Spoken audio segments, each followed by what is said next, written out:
FTP நேயர்களுக்கு வணக்கம். இன்று நம்மோடு சிறப்பு நேர்காணலுக்காக இணைந்திருக்கிறார் அரசியல் விமர்சகர் பொன்ராஜ் அவர்கள். சார் வணக்கம். வணக்கம்பா. சார், அதிமுக கூட்டணியில இணைவதற்கு OPS அவர்கள் ஆர்வம் காட்டுவதை பொதுவெளியில சொல்லிட்டாரு. ஆனா எடப்பாடி ஏத்துக்க மாட்டேன், அது பொதுக்குழு முடிவு அப்படின்னு சொல்லி இருக்கிறாரு.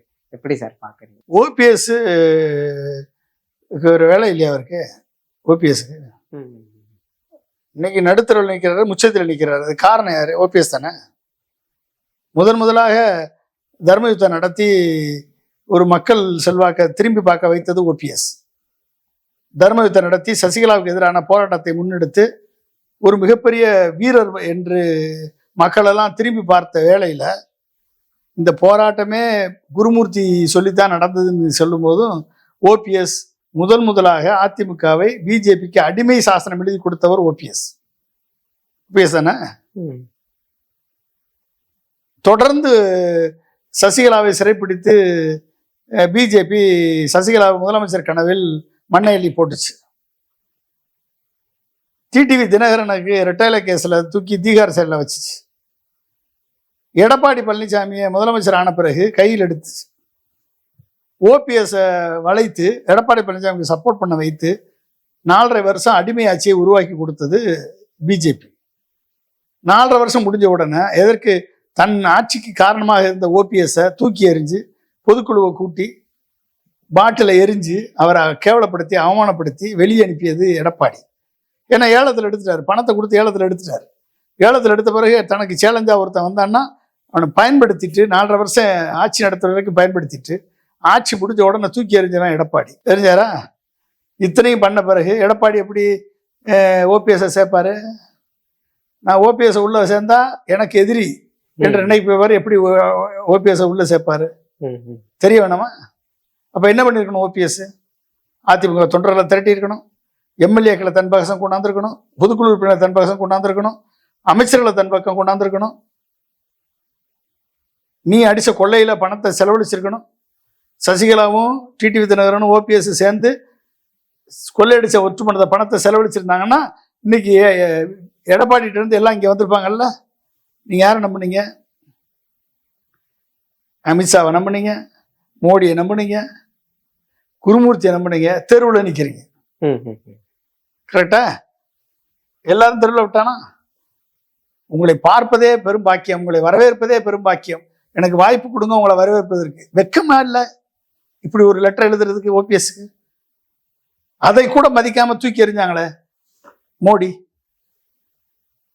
வீராவேசமா நான் இந்தியா கூட்டணி விட்டு வெளியே வரேன்னு சொல்லி வந்தீங்கல்ல, ஒழுங்கா நின்று இருக்கணுமா இல்லையா?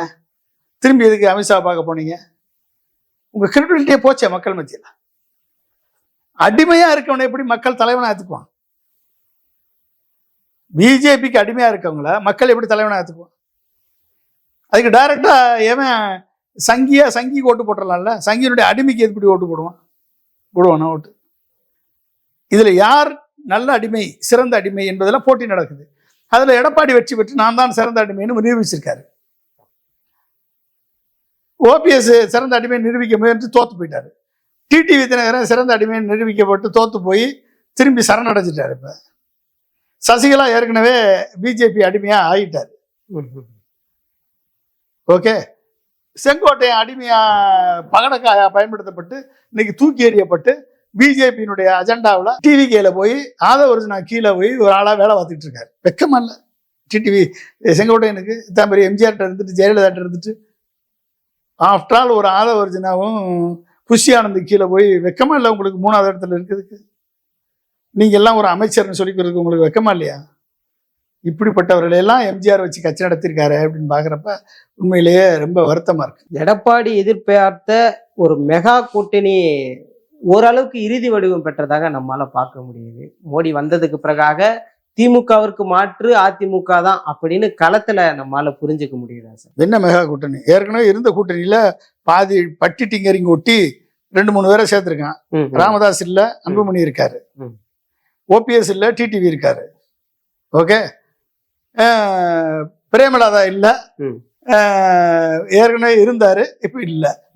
அப்ப இது என்ன மெகா கூட்டணி? ஆனா இது போதும் இல்ல சார், திமுகவை எதிர்ப்பதற்கு களத்துல எதிர்ப்பதற்கு இது போதும். திமுகவுக்கும் அதிமுக இடையில தான் போட்டி.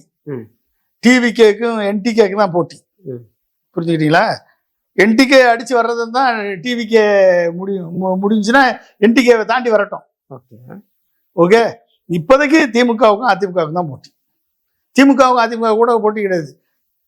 அதிமுக என்டிஏ கூட்டணியில இருக்கக்கூடிய அதிமுக கூட்டணிக்கும் என்டிஏ கூட்டணிக்கும் சேர்ந்து சேர்ந்து தொகுதி பங்கீடு அமைச்சல ஒரு நண்டு கூட்டணிக்கும் திமுக கூட்டணிக்கும் போட்டி. 2021 எடப்பாடி ஆட்சி அமைக்காம போறதுக்கே டிடிவி தான் காரணம்னு சொல்லப்பட்டது. கிட்டத்தட்ட 24 தொகுதிகள்ல ஓட்டை பிரிச்சது தான் முதன்மை காரணம்னு சொன்னாங்க. இப்போ சேர்ந்துட்டாங்க, அப்ப ஆட்சி அமைக்கிறதுக்கு ஒரு வழியா அது தவறான கண்ணோட்டம். அது டிடிவி தான் காரணம் கிடையாது. டிடிவி ஒரு கருவியாக பயன்பட்டார். ஓகே. எடப்பாடி தோற்பதுக்கு காரணம் 10.5% வன்னிய மக்களுக்கு கொடுத்ததுதான் காரணம். ஒரு ஜாதிக்கு இடஒதுக்கீடு கொடுக்க முடியாது, உள்ஒதுக்கீடு கொடுக்க முடியாது. சுப்ரீம் கோர்ட் அதை ரத்து பண்ணி விட்டது. அப்ப வன்னிய மக்களை ஏமாற்றி நம்பி வந்த வன்னிய மக்களுக்கு 10.5% தரேன்னு சொல்லி ஒரு ஜாதிக்கு கொடுக்குறேன்னு சொல்லி சட்டத்துக்கு புறம்பாக எடப்பாடி பழனிசாமி தன் சுய லாபத்திற்காக, அரசியல் லாபத்திற்காக வன்னிய மக்களை பலிகடாக்கினார் என்பதை வன்னிய மக்கள் முதல் தேர்தலில் புரிஞ்சுக்கல, அவருக்கு சப்போர்ட் பண்ணாங்க. இந்த தேர்தலில் அவங்க புரிஞ்சுக்கிட்டாங்க. அதெல்லாம் சும்மா அப்படின்னு சொல்லி தென் மாவட்டத்துக்கு வரும்போது என்ன சொன்னாரு, அதெல்லாம் சும்மாங்க அப்படின்னு சொன்னாரா இல்லையா? 10.5% கொடுத்ததெல்லாம் அதெல்லாம் சும்மா, அதெல்லாம் முடிஞ்சு போன விஷயம், விட்டுருங்க அப்படின்னு சொன்னாரா இல்லையா? இங்க போய் என்ன சொல்றாரு, 10.5% உங்களுக்கு நான் கொடுத்தேன்னு சொல்றாரு. அப்ப எப்படிப்பட்ட ஒரு பச்சவந்தியா இருக்காரு எடப்பாடி என்பதை வன்னிய மக்கள் புரிந்து கொண்டார்கள். 116 இதனால் பாதிக்கப்பட்ட 116 மிகவும் பிற்படுத்தப்பட்ட மக்களும் 64 டிஎன்சி மக்களும் இதை புரிந்து கொண்டார்கள். அப்ப இதை புரிந்து கொண்டதன் காரணமாக எடப்பாடி பழனிசாமி தென் மாவட்டத்திலே முற்றிலுமாக துடைத்தெறியப்பட்டு விட்டார். புரிஞ்சுட்டீங்களா? இது டிடிவி ஒரு கருவி. டிடிவிக்கு ஓட்டு போறது ஒரு கருவியாக பயன்படுத்தப்பட்டாரே ஒழிய இன்றைக்கு டிடிவி தனது சுயநலத்திற்காக எடப்பாடியுடன் சேர்ந்திருப்பதை இந்த மக்கள் ஒருபோதும் ஏற்றுக்கொள்ள மாட்டார்கள். கண்டிப்பாக இந்த வாக்கு வங்கி எடப்பாடிக்கு செல்லாது. 2 வாக்கும் அம்மாவுடைய வாக்கு தானே? அம்மாவுடைய வாக்கு தான். அம்மாவுடைய வாக்கு தான் விக்கிரவாண்டியில திமுகவுக்கு போச்சு. அம்மாவுடைய வாக்கு தான் ஈரோடு கிழக்கு இடைத்தேர்தலில் திமுகவுக்கு போச்சு. அம்மாவுடைய வாக்கு தான் போச்சு. எப்படி போச்சு? எப்படி போச்சு? போட்டி இல்லைன்றப்போ இருக்கிறது போறது வேற சார். இப்ப போட்டியா பலமா இருக்கிறப்போ இருந்தாலும் ஏன் போகணும்? துரோகம் பண்ணவனுக்கு எதுக்கு போகணும் ஓட்டு?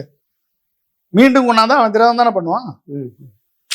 துரோகம் பண்ணவனுக்கு மீண்டும் ஓட்டு போட்டு கொண்டாந்தா துரோகம் தானே பண்ணுவாரு.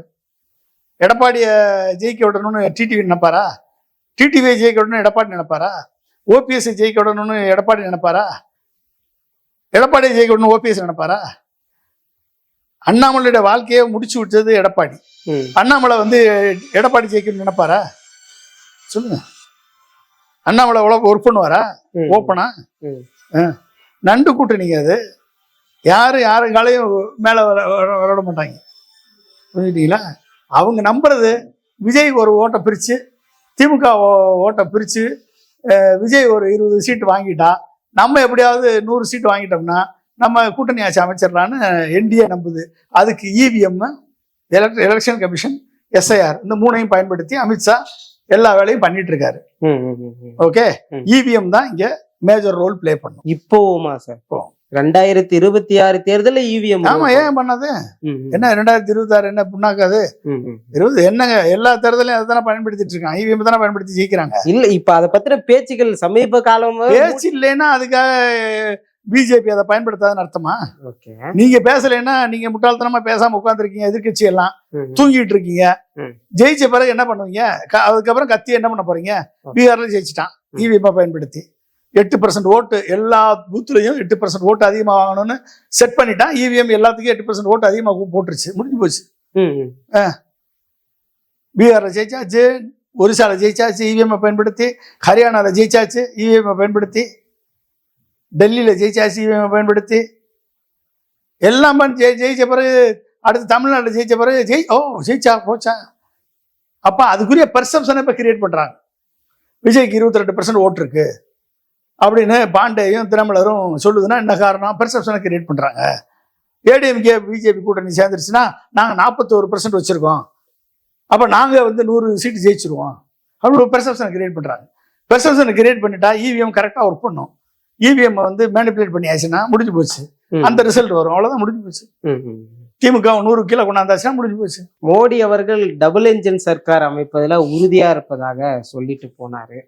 அதுல வந்து எடப்பாடி எந்த மனநிலையில இருக்கிறாருன்னு புரிஞ்சுக்கலாம் சார். எடப்பாடி பத்தி மோடி பேசவே இல்லையே. ம், ம். எடப்பாடின்ற வார்த்தையை அவர் எடுக்கவே இல்லையே. எடப்பாடி கே பழனிசாமின்னு முதல் வார்த்தையே சொன்னாரு, மேடையில் இருக்கக்கூடிய பேரை சொன்னாரு. அதை தவிர எடப்பாடி பத்தியோ, எடப்பாடி தான் முதலமைச்சர் என்றோ, அதிமுக ஆட்சி அமைக்கும் என்றோ எங்கேயாவது மோடி சொன்னாரா? என்ன சொன்னாரு? பிஜேபி என்டிஏ இரட்டை இன்ஜின் சர்க்கார் ஆட்சி அமைக்கும்னு சொன்னாரு. இது வரைக்கும் இந்தியா முழுக்க 17 மாநிலங்கள்ல இரட்டை இன்ஜின் சர்க்கார் ஆட்சி நடக்குது. எந்த 17 மாநிலமாவது தமிழ்நாட்டுக்கு இணையா வளர்ந்துருக்கா அப்படின்னா இல்ல. எந்த மாநிலமாவது தமிழ்நாட்டுக்கு இணையா பொருளாதார வளர்ச்சி அடைஞ்சிருக்கா? இல்ல.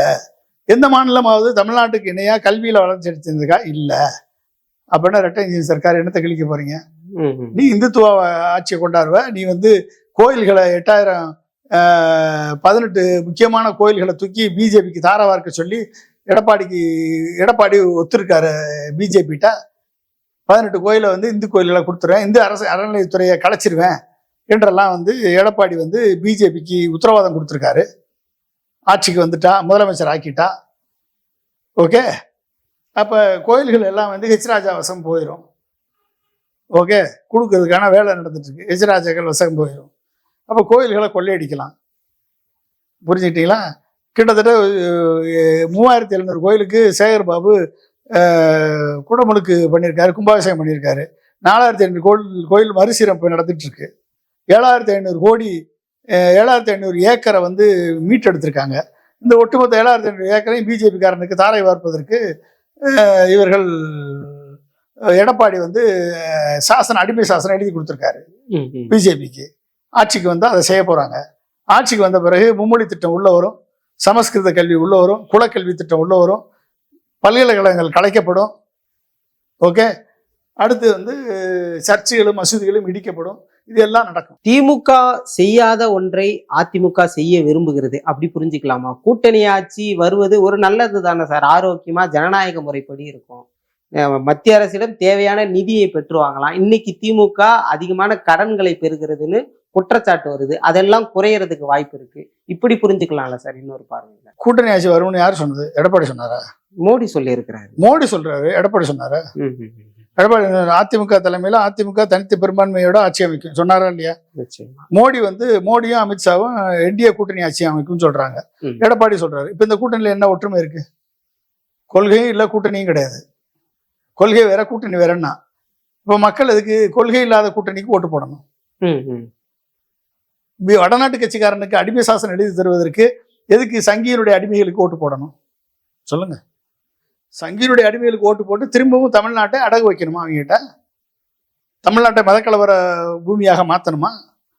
தமிழ்நாட்டினுடைய வளர்ச்சியை தடுக்கணுமா? தமிழ்நாட்டுடைய கல்வி வளர்ச்சியை தடுக்கணுமா? தமிழ்நாட்டுடைய பொருளாதார வளர்ச்சியை சீர்குலைக்கணுமா? இத்தனையும் செய்யணுமா? சொல்லுங்க. இத்தனையும் செய்யணும்னா பிஜேபிக்கு ஓட்டு போட வேண்டியதான். அதுக்கு டைரக்டா பிஜேபிக்கு ஓட்டு போட்டுடலாமே. எதுக்கு சங்கியினுடைய அடிமைகளுக்கு ஓட்டு போடணும்? சங்கிக்கே ஓட்டு போட்டுடலாம்ல. சரியா?